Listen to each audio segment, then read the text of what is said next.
Under my leadership, we're going to take other countries' jobs. It's never been stated before. Former President Trump is back on the campaign trail. Right now, he's delivering a speech laying out his plans for the economy if he were to win a second term. It seems to be a consistent Trump message is tax breaks for you and you and you.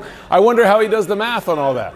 Yeah, we don't really have an answer on how exactly he's doing the math. People of our country are absolutely dying with what they've done. They've destroyed the economy. Another rally underway. The Dow Industrial's up 67, the Nasdaq up 43, S&P 500 up 7.25, extending into further record territory. Donald Trump has a lot in common with your average 10-year-old, whether it's his infantile temper tantrums, his incoherent ramblings that only make sense to him, or more recently, his proclivity for drooling while he talks. But they were forced to be out because... Yeah, I prefer presidents who don't froth at the mouth. On November 5th, 2024... But the most relevant commonality between the two for today's purposes are their understanding of basic economic concepts. We did so much. We gave you before the biggest tax hikes in the history of our country. And by the way, for years they knocked the word tariff, properly used, is a beautiful word. One of the most beautiful words I've ever heard. It's music to my ears. We will take in hundreds of billions of dollars into our treasury and use that money to benefit the American citizens, and it will not cause inflation. Now, those comments of Trump admitting to giving Americans the biggest tax hikes and then calling tariffs beautiful are from his unhinged rally in Savannah, Georgia today, and as we'll see, from Trump getting ridiculed by experts and economists for his concepts of economic plans, it's no wonder he'd be attracted to people of a similar mental capacity to himself. You going up the escalator?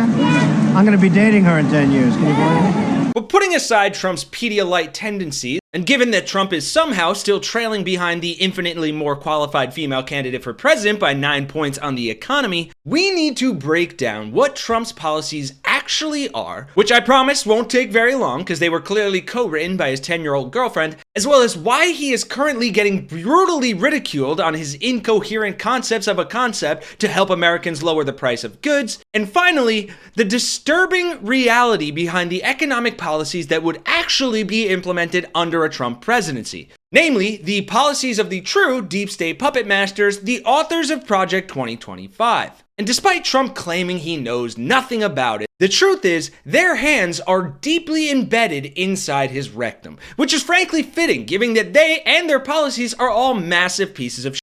So let's dive in. To start off, here is the clip from Trump's now infamous Full Measure interview where he admitted he wouldn't run again in 2028 if he lost, that is being completely torched online for his absolutely incoherent ramble of an answer when the interviewer stupidly asks him what the specific mechanics of prices coming down would be under a second Trump term. What are the specific mechanics of how prices come down? The steps that would be taken in a second term for you?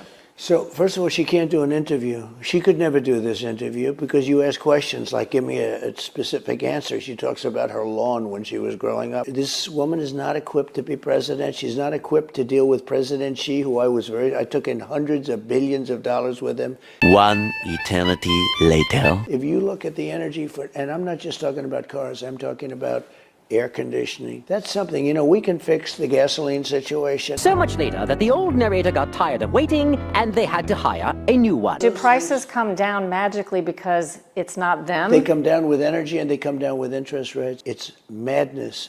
And what they've done to our country is mad. I'm wondering, looking back. Holy shit.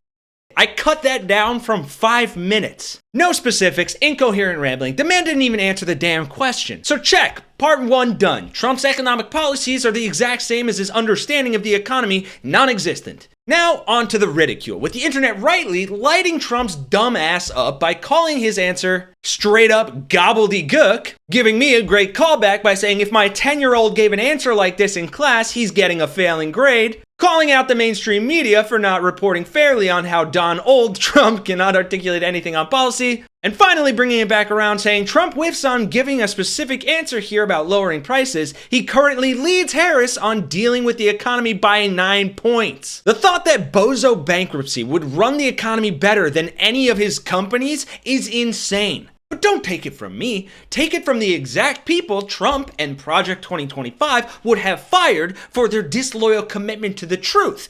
experts and economists. Well, Sarah, this is a sweeping show of support for Kamala Harris, and her vision for the economy comes from more than 400 economists and former policymakers, many of them veterans of Democratic administrations. As far as why they are backing Harris, it's because they believe that she's got the better vision for the economy. Remember that moronic clip from earlier about taking jobs from other countries? Did you ever hear that expression before? Yeah, well, the reason no one's heard it before is because it's fucking moronic. Jim, you might be wondering how he plans to bring those jobs here to America. Well, one of the things that he has said is that he would have a 15% corporate tax rate for companies that build things here in America or produce here in the United States. Now, just to give you a little bit of a fact check here, the Committee for Responsible Budget says this would actually reduce revenue by $200 billion. And you remember the beautiful tariffs? The other thing Donald Trump has promised to do is increase tariffs. At some points, promising 200% tariffs for countries who don't make things here in the United States. Now, according to the Tax Foundation, they say that this would actually raise taxes by $524 billion and reduce full-time jobs. But finally today, let's take a look at just some of what Trump's manhandlers, the authors of Project 2025, would impose on Americans if Trump is able to come to power and they are able to force their agenda upon us like Trump does women he wants to sleep with. Project 2025 wants to eliminate basic workers' rights that lifted America out of child labor and the sweatshop era. Right now, workers are eligible for overtime pay that is 1.5 times their regular rate when they work more than 40 hours a week. This is really interesting. Project 2025 suggests that employers and employees should be able to set a 2 or 4 week period over which to calculate overtime. That means if you work 45 hours this week, but 35 hours next week, no overtime for you. Right. You and your overtime, you middle-class loser. But wait, in classic Trumpian and Republican fashion, the kids too. Project 2025 suggests that the government make it easier for teenagers to seek what they literally call inherently dangerous jobs. Let me read this to you. Some young adults show an interest in inherently dangerous jobs.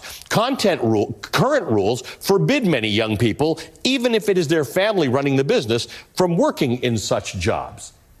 With parental consent and proper training, they say teenagers should be allowed to operate heavy machinery because that is what our republic was missing. Children operating heavy machinery. You see that girl?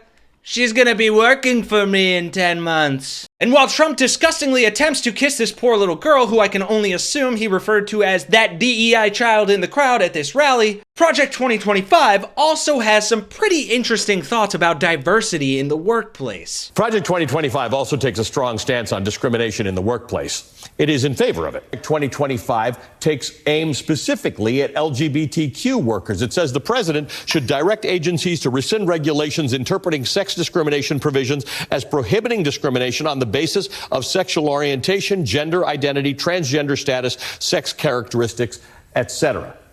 Meaning workplace discrimination against gay, transgender, or gender nonconforming Americans would no longer be the law of the land. So, in 36 pages in Chapter 18, we've got teenagers operating heavy machinery, workers' wages in a death spiral, roadblocks to workplace representation, legalized discrimination. Who is this for?